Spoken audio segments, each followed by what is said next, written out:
भाई काफ़ी टाइम बाद इस मतलब बैठ के वीडियो बना रहा हूँ मैं, तो काफ़ी सुकून मिल रहा है। सबसे पहली बात तो ये कि भाई फुटबॉलिंग बैकग्राउंड है, वरना 24 घंटे भाई ऑफिस में टाइम से निकल के आप कार में वीडियो शूट कर रहे हो, ठीक है। हाँ, एक वो बन जाती है कि भाई हाँ, हम वीडियो बना रहे हैं किसी भी सिचुएशन में, लेकिन यार यहाँ बैठ के वीडियो बनाने का मजा मेरे भाइयों अलग है। तो बात अगर करें तो भाई रियल मैड्रिड कल का अपना मैच अवे टू रायो भाई ड्रॉ कर चुकी है। और 2-0 जब रायो अब थी तो भाई देखो, मानना तो पड़ेगा, बेलिंगम हो गया आपका, ठीक है, फेडे वेलवर्डे, दोनों प्लेयर इस टाइम मैड्रिड को संभाल के रखे हुए हैं। फेडे वेलवर्डे के लॉन्ग शूट्स जब रिप्ले में उसने दिखाया कि भाई पैर इतनी पीछे से आया ना उसका, भाई बिल्कुल स्लिंग करता हुआ, और शूट में पावर तो भाई बहुत ही भयंकर थी। ऊपर से रॉड्रिगो का क्रॉस और बेलिंगम एज यूजुअल भाई। बेलिंगम की मैं तारीफ करूंगा, एज अ बारसा फैन मुझे बहुत पसंद है, क्योंकि क्लच मोमेंट्स पे गोल निकालता है बंदा, और काफ़ी बोलते हैं ना चैंपियन मटेरियल है वो बंदा।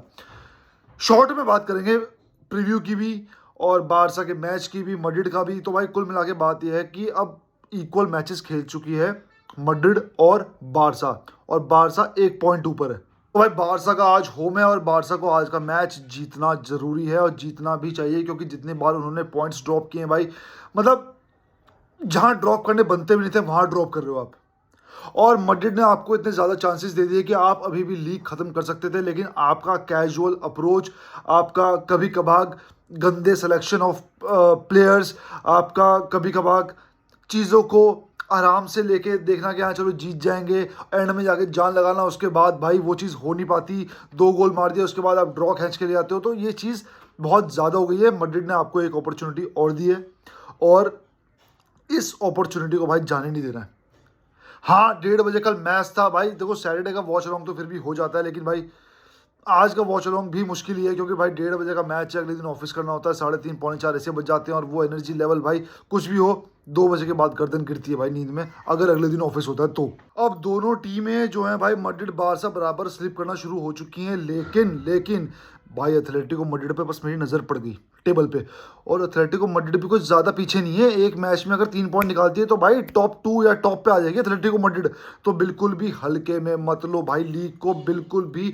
मैड्रिड अगर पॉइंट्स ड्रॉप कर रही है तो भाई बारसा को तुरंत कैपिटलाइज करना चाहिए, और बारसा अगर पॉइंट्स ड्रॉप कर रही है तो मैड्रिड को, क्योंकि दोनों में से ना, सही बताऊं, दोनों ही लीग जीतना डिजर्व भी करते हैं और दोनों लीग जीतना डिजर्व भी नहीं करते, जिस हिसाब से स्लॉपी गेम प्ले दोनों टीम्स का चल रहा है भाई। क्लियर बोलता हूँ भाई मैं, है ना। और अगर मैं आज के मैच की बात करूं तो भाई चैंपियंस लीग खेल के आए हो आप डॉर्टमुंड के अगेंस्ट, तो कुछ प्लेयर्स को रेस्ट भी दो, क्योंकि होम मैच है। क्योंकि अवे मैच में हर बार गूदा दिखाना जरूरी नहीं होता। अगर और एक चीज़ और, अगर आपने अवे मैच में फेरन टोरेस को खिला दिया है, ठीक है, बाकी आपने तगड़े प्लेयर्स को बेंच कर दिया है, तो भाई ऐसा है, यानी कि जिगर है, और ये जिगर आप होम पे दिखाओ। जरूरी नहीं है कि आपको ज़्यादा रिस्क लेके अवे पे जाके वो बंदे इधर उधर करने हैं, नहीं, आप अपने घर पे ज़्यादा वो करो, क्योंकि होम क्राउड फिर भी उसको कंपनसेट कर देता है, उतना प्रेशर फील नहीं होने देता। और अगर चीज़ें आपके मुताबिक नहीं जाती, फिर आप सब्सटीट्यूट करो मेन प्लेयर्स को, लेकिन भाई जहाँ रेस्ट मिल सकता है वहाँ आप रेस्ट दो। अगर मैं विनिंग परसेंटेज की बात करता हूँ तो भाई बार्सिलोना का विनिंग परसेंटेज आज होना चाहिए भाई 85% और 15% ड्रॉ। ये भाई मैं मान के चल रहा हूँ, क्योंकि मैं 95% विन देना चाह रहा था बार्सिलोना को, लेकिन मैं इसलिए नहीं दे रहा हूँ क्योंकि भाई पहले भी बहुत झटके पड़ चुके हैं, और झटके पड़ने और झटके झेलने की ना ताकत है भाई, ना क्षमता है हमारे अंदर, आत्मा थक चुकी है हमारी। और इस चीज़ को अब थोड़ा सा सिस्टमैटिक लेके चलना पड़ेगा बार्सिलोना को, सिस्टमैटिक लेके चलना पड़ेगा बार्सिलोना फैंस को। कम की विन भी आती है, कोई बड़ी बात नहीं, ज़्यादा विन आती है तो बहुत अच्छी बात है, क्योंकि अब बोलते ना दिसंबर आ चुका है, अब प्लेयर्स थकने भी शुरू होंगे और शेड्यूल भी टाइट होना शुरू होगा, क्योंकि कोपा डेल रे भी आने वाला है। तो भाई proper rotation, proper selection of players और गेम मैनेजमेंट बहुत ही अच्छा रखना पड़ेगा, इन टर्म्स ऑफ सब्सटीट्यूशन भी, है ना। अब भाई एक चीज़ मैं डिस्कस करना चाह रहा था कल, और कल नहीं बहुत पहले भी हो चुका है भाई, GXR, मैं किसी को वो नहीं कर रहा हूँ कि भाई किसी के खिलाफ बोल रहा हूँ, लेकिन जो दिख रहा है भाई GXR पे आप मैच देख रहे हो भाई, कल मेरा मैच ना लगभग 40 मिनट बाद प्ले हुआ GXR पे। जब भी उसको प्ले करता था भाई, तो एक ना एक वो होता था कि वही चीज़ आ रही वार्म अप, हल्का सा मैच दिखाएंगे 1 सेकंड का, फिर वार्म अप, हल्का सा मैच दिखाएंगे, फिर वार्म अप। और सिर्फ बारसा वाले गेम का नहीं, सॉरी, सिर्फ मैड्रिड वाला गेम का नहीं, पिछली बार के बारसा वाले गेम में भी यही हुआ था। तो यार अगर आप ब्रॉडकास्ट नहीं कर सकते, है ना, और जो क्लासिको हुआ था उसमें भाई ये क्रैश कर गए थे, उसमें भी मैच बाद में ही चला था, भाई जब बस की नहीं हो रही है, ठीक है, बोलते ना भाई, मेरी आदत ये है कि अगर आपने मेरे को कोई काम बताया है ना, और मेरे बस की है वो काम, तो मैं उसको हाँ बोल दूंगा। लेकिन अगर मेरे बस की नहीं, मैं बोल दूंगा भैया मेरे बस की ना है, ठीक है। क्योंकि अगर हाँ बोल दिया और फिर नहीं हुआ, तब बेइज्जती जाता है। तो खामा खा का ना तितर नहीं बनना चाहिए। आपने ये ले लिया, राइट्स ले लिया, फलाना ले लिया, जो भी ले लिया हो आपने, जब आप ब्रॉडकास्ट नहीं कर पा रहे एक नॉर्मल मैच टाइमली, ब्रॉडकास्ट कर पा रहे हो टाइमली, तो वो ब्रॉडकास्ट ना करने के बराबर ही है भाई, ना करने के बराबर। और मुझे आज तक ये समझ नहीं आता कि लालीगा, जब इतने ज्यादा बड़े बड़े प्लेयर्स अब आ चुके हैं, लालीगा दोबारा उठना शुरू हो चुका है, जो बारसा मड्रिड से प्लेयर गए थे, रोनाल्डो गया, मेसी गया, नेमार गया, बेल वेल सब चले गए, उसके बाद थोड़ी सी चीजें स्लो हुई थी कुछ न्यूट्रल फैंस के लिए कि यार क्या मैच देखें इनका। अब जाके जब वही एक्साइटमेंट वापस आ रही है, विनीशियस, यमाल, बेलिंगम, है ना, आपका लेवेंडोस्की, डैनी ओल्मो, और वहां पे भी मैड्रिड में भी स्टार्स भरे हुए हैं, बारसा में भी स्टार्स भरे हुए हैं, और चीजें दोबारा कॉम्पिटिटिव हो रही हैं। तो भाई आप क्यों इस लीग का स्टैंडर्ड गिराने पे लगे हुए हो?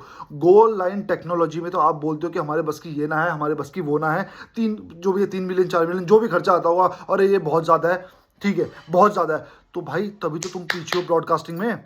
ईपीएल का ब्रॉडकास्ट देखो आप, एक वुल्व्स और ब्राइटन का मैच भी यूं बैठ के देखता हूं मैं, क्योंकि ब्रॉडकास्टिंग तगड़े हैं, ठीक है, माइक्स वाइक्स ऐसे लगे हुए हैं कि फील होता है वो क्राउड। और यहाँ पे साला कितना भी क्राउड हो, कुछ भी हो, बीच में आवाज थोड़ी सी कम हो जाएगी, ये थोड़ा सा ज्यादा हो जाएगा, फिर है टेम्पो थोड़ा सा ज्यादा हो जाएगा, आवाज पूरी होगी तो आवाज फटने लग जाएगी।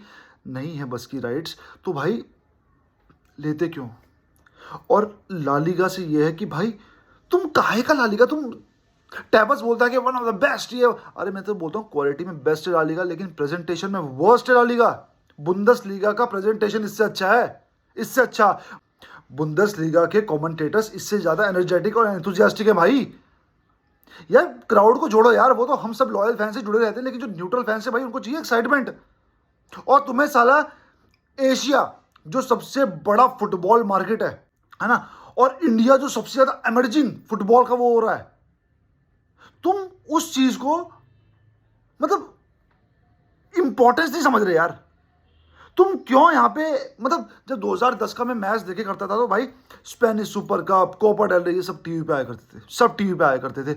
और मैंने ये सुना है कि धीरे धीरे जब चीजें बढ़ती हैं तो चीजें बेटर होती हैं। यहाँ पे धीरे धीरे जैसे चीजें बढ़ रही हैं, ये वर्स्ट होती जा रही हैं। पहले स्पेनिश सुपर कप गया, फिर कोपा डेल रे गया, फिर लालीगा गया, फिर फेसबुक पे आता था लालीगा। अरे तुमने क्या मजाक बना रखा है यार, तुमने क्या मजाक बना रखा है। एमटीवी पे लालीगा आ रहा है, एमटीवी पे, 2-3 साल पहले की बात है शायद। यार मतलब क्या, मतलब सोचने में भी शर्म आती है कि तुम अपना स्टैंडर्ड ऐसे गिराते जा रहे हो, व्यूअरशिप ऐसे गिराते जा रहे हो, मतलब हद ही हो चुकी है यार।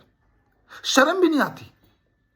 आके बैठ जाते हैं टीवी पे ज्ञान पेलने के लिए, यार हम तो ये बेस्ट है, हम तो वो बेस्ट है। भाई तुम कोई बेस्ट नहीं हो भाई, तुम प्रेजेंटेशन में वर्स्ट हो। इनफैक्ट मैंने तो बहुत बड़ी बात बोल दी, बुंदेसलीगा आईएसएल का जो ब्रॉडकास्टिंग है वो तुमसे अच्छा है, तुमसे अच्छा।